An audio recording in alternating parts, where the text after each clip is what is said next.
먼저 준비한 영상 함께 보시겠습니다.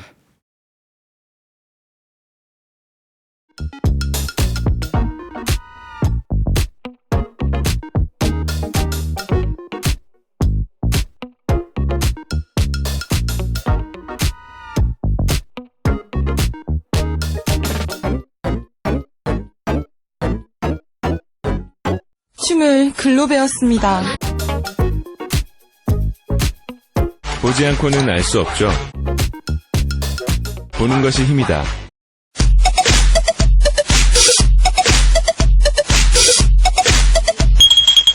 Do you remember when we first met? The way you looked, yeah, I can't forget. 기술을 글로 배웠습니다. I know your name, I got your number, I know your game. 보지 않고는 알 수 없죠. You want me, yeah. 보는 것이 힘이다.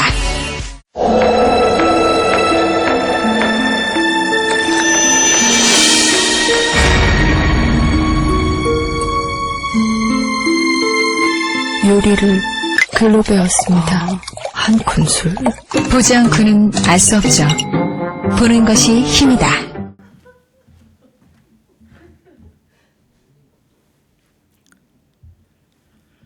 보신 영상은 영국의 철학자인 프랜시스 베이컨의 아는 것이 힘이다 라는 말을 빌려 보는 것이 힘이다 라는 카피를 사용했던 2009년 포털 사이트인 네이트의 광고 시리즈입니다.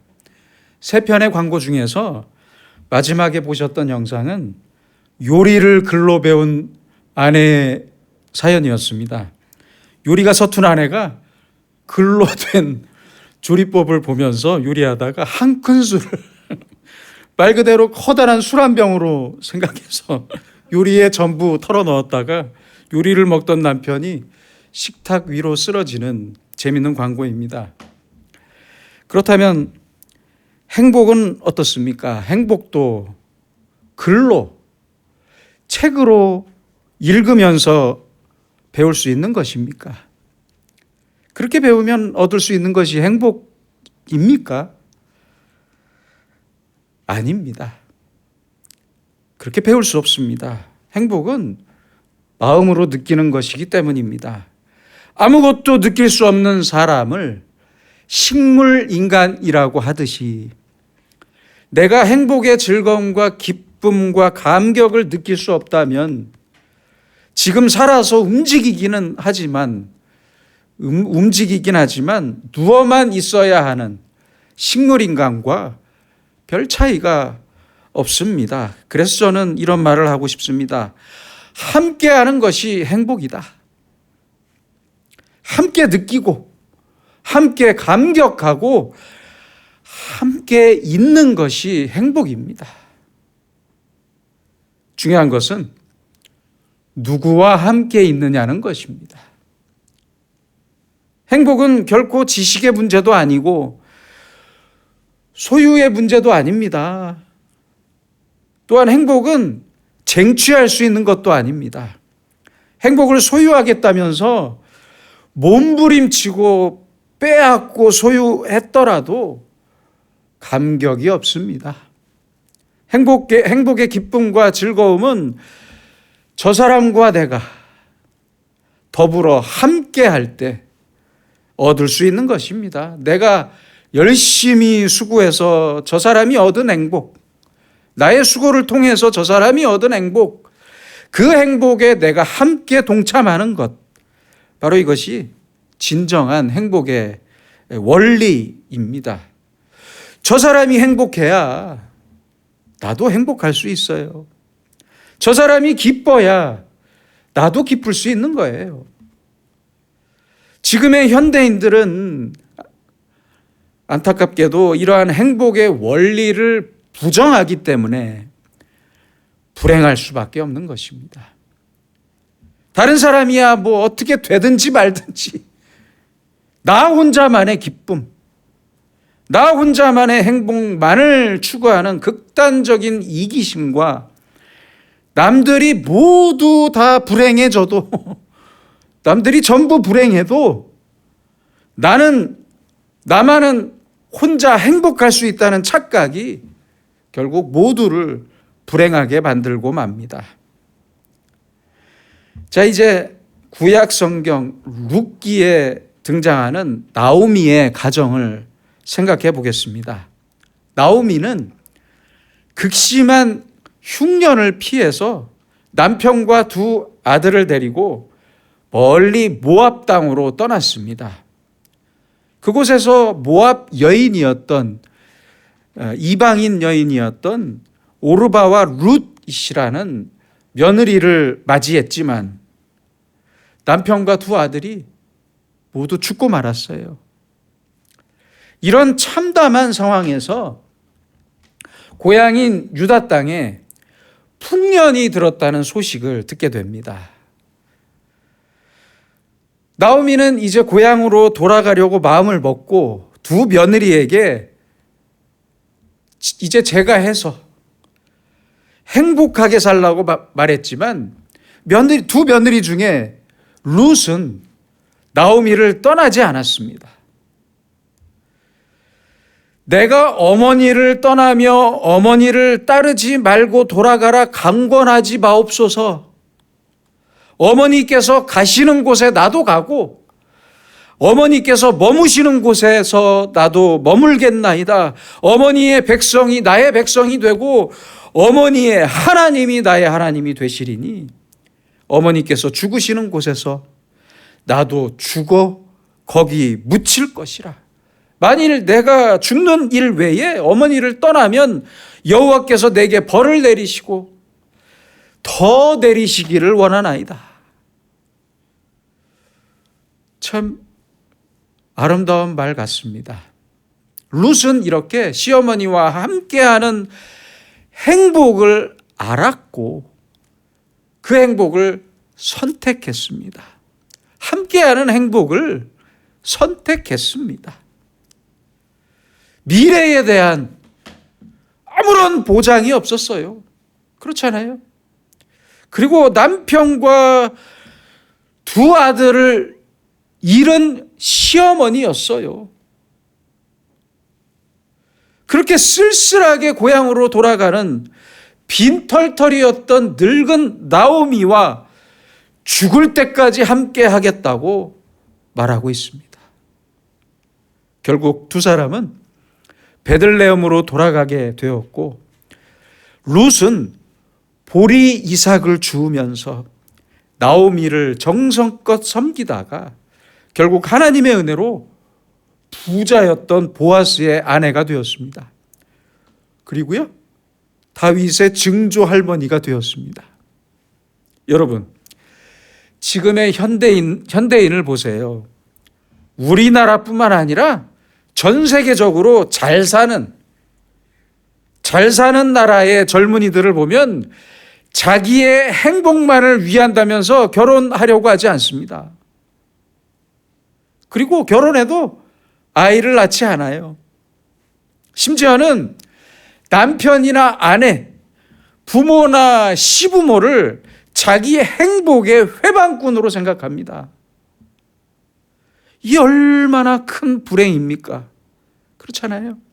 행복은 이렇게 결코 이기적으로 소유할 수 있는 것이 아닙니다.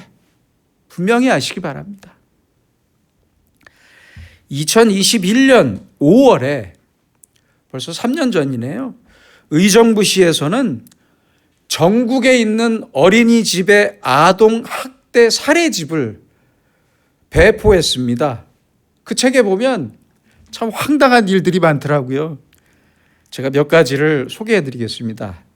2살짜리 아이가 운다고 식판으로 아이 머리를 때렸어요.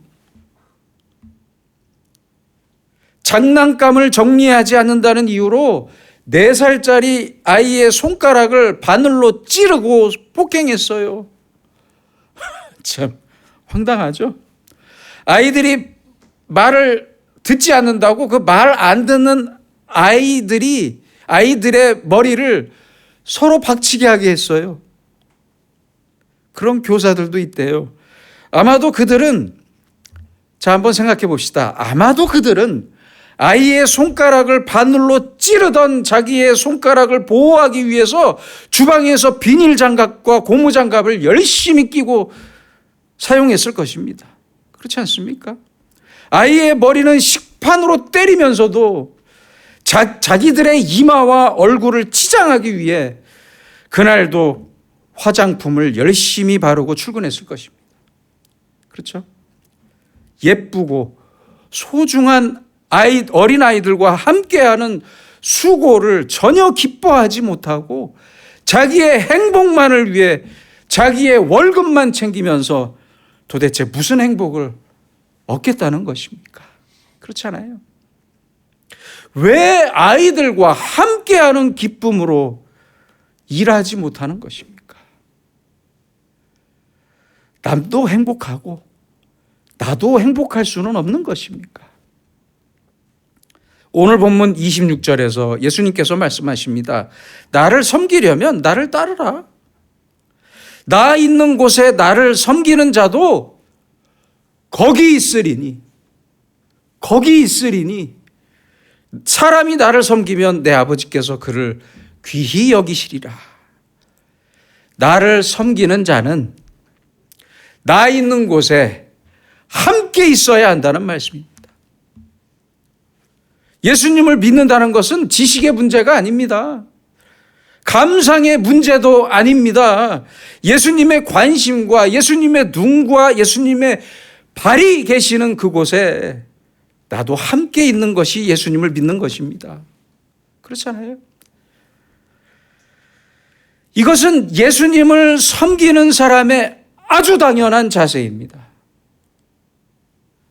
더 나아가 예수님이 계시는 현장을 이제 내가 찾아 나서야 합니다.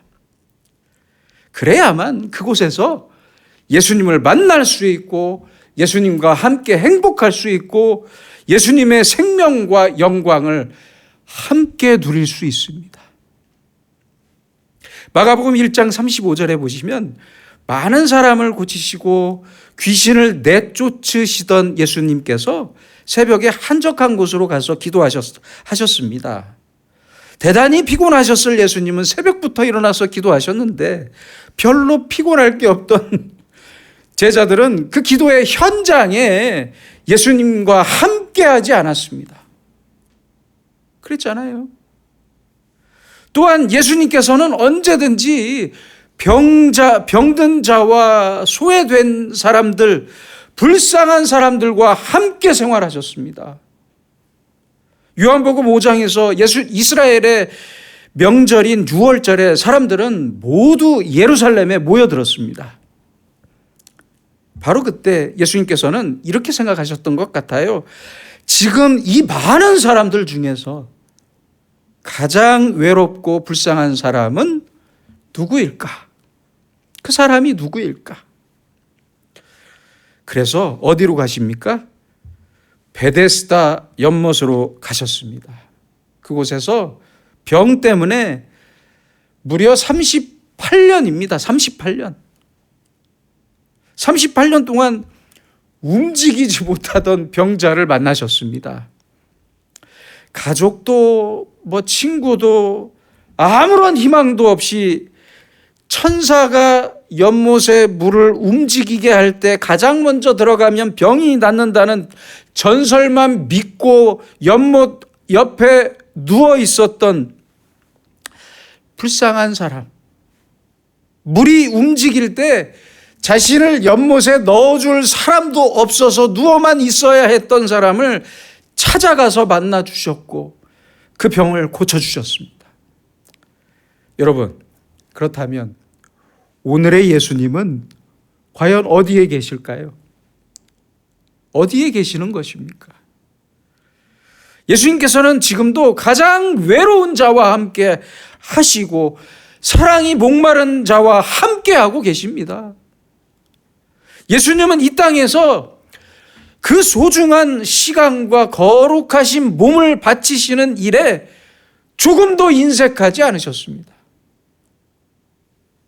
그뿐 아니라 죄인들과 함께 하셨고 죄인의 대명사였던 세리의 집에서 같이 음식을 드셨고 병자와 함께 더럽고 부끄러운 사람들과 함께 하셨습니다. 그래서 별명이 세리와 죄인의 친구였습니다. 그리고 많은 불이익도 받으셨습니다. 그러나 예수님은 끝까지 죄인들과 함께 하셨고 소외당한 사람들과 병자들과 함께 하셨습니다. 예수님께서 겟세마네 동산에서 기도할 때 동행했던 베드로와 야고보와 요한에게 예수님께서는 나와 함께 깨어 있으라. 나와 함께 깨어 있자. 이렇게 말씀하셨지만 그들은 전부 다 잠들어 있었습니다. 예수님과 함께 기도하지 않았어요.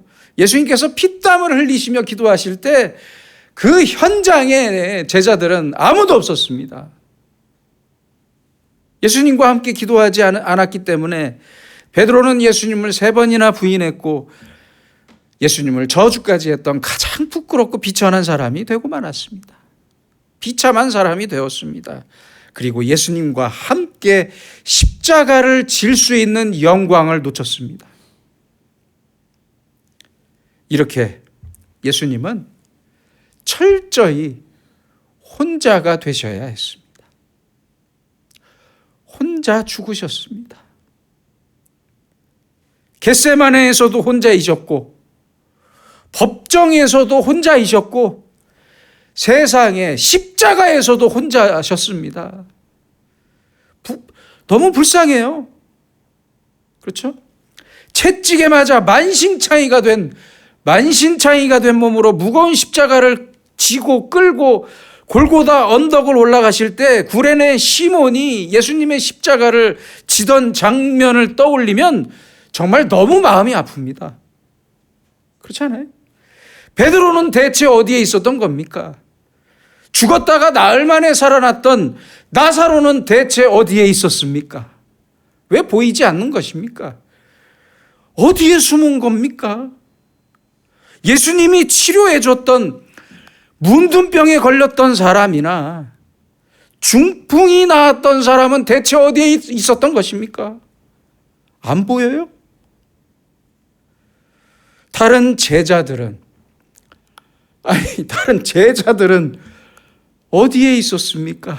대체 예수님과 함께 있어야 할 곳에 없었기 때문에 전부 그들은 모두 십자가의 사랑도 십자가의 능력도 그 현장에서 예수님과 함께 누릴 수 없었습니다. 예수님께서는 오늘 본문 24절에서 말씀합니다. 한 알의 밀이 땅에 떨어져 죽지 아니하면 한 알 그대로 있고 죽으면 많은 열매를 맺느니라. 한 알의 밀이 땅에 떨어져 죽어야만 열매를 맺을 수 있습니다. 그렇잖아요. 예수님처럼 예수님과 함께 내가 남을 위해 미련 없이 죽을 때 남도 살고 나도 산다는 이 단순한 행복의 원리를 잊지 맙시다. 스데반은 순교했습니다. 돌에 맞아 죽었어요. 그걸 읽는 사람들은 스데반이 참 불쌍하다고 생각을 하죠. 그러나 생각해 봅시다. 그의 죽음을 보았던 바울이 사도 바울이 되었습니다. 그렇죠? 스데반의 죽음 때문에 기독교는 위대한 사도 바울을 얻었습니다. 예수님을 믿는다는 것은 곧 예수님의 제자가 되는 것입니다. 마태, 마가, 누가, 요한, 신약의 이 네 복음서에는 제자라는 말이 12명의 제자만을 의미하지만 사도행전부터는 이 제자라는 말의 의미가 모든 기독교인을 가리키는 대명사가 되었습니다. 지금의 우리도 제자예요. 제자가 된다는 것은 그래서 지식이나 감정의 문제가 아니라 내가 예수님이 계시는 그 현장에 있느냐 없느냐라는 현장성의 문제입니다. 또한 이론적이고 추상적이거나 철학적인 얘기가 아니라 대단히 현실적으로 예수님이 계신 곳, 예수님이 죽으신 그곳에서 나도 죽어야 한다는, 반드시 죽어야 한다는 실천적인 문제입니다. 이 사실을 반드시 기억하고 살아야 합니다. 어느 가정의 남자가 남편과 가장의 역할은 전혀 하지 않으면서 술에 찌들어서 아내를 괴롭히고 때리며 살았습니다. 아이들도 괴롭히며 살았어요. 그러던 어느 날 술에 취해서 밤늦게 집에 왔어요. 그리고 아내를 찾아서 또 괴롭히려고 했는데 자고 있던 아내 옆에 보니까 노트가 하나 있었대요. 그리고 그 노트 옆에 성경책이 놓여 있었는데 궁금해서 그 노트를 괴롭히기 전에 읽어봤답니다. 열어봤대요. 이렇게 적혀 있었답니다. 나는 오늘도 버스를 타고 수유리 너머로 갔다. 길을 걸으며 죽음을 생각했다. 약을 먹고 죽을까, 손목을 그어 죽을까 고민했다. 그러나 이것은 내가 할 일이 아님을 알고 되돌아왔다. 나를 살리려고 십자가에서 죽으신 예수님께서 내게 주신 남편이기 때문에 나는 남편을 사랑해야만 한다. 나는 할 수 없지만 주님이 사랑하라고 하시니 사랑해야만 한다. 주님, 제발 저를 도와주세요. 주님은 저의 약함을 잘 아시잖아요. 이렇게 적혀 있었대요. 이 글을 읽은 남편은 그제서야 눈물을 흘리면서 자신이 얼마나 이기적으로 살았는지를 깊이 깨달았다고 합니다. 실화예요. 지어낸 얘기가 아닙니다. 실화예요. 아내가 죽음을 생각할 때 나는 나의 즐거움만 추구했던 한심한 남편이었구나. 나 때문에 아내는 얼마나 많은 밤을 지새우며 울었을까. 남편은 그동안 잊고 살았던, 잊어버리며 살았던 하나님 앞에 조용히 무릎을 꿇고 기도하면서 다시 주님을 만나 가정을 회복할 수 있었다고 간증했습니다.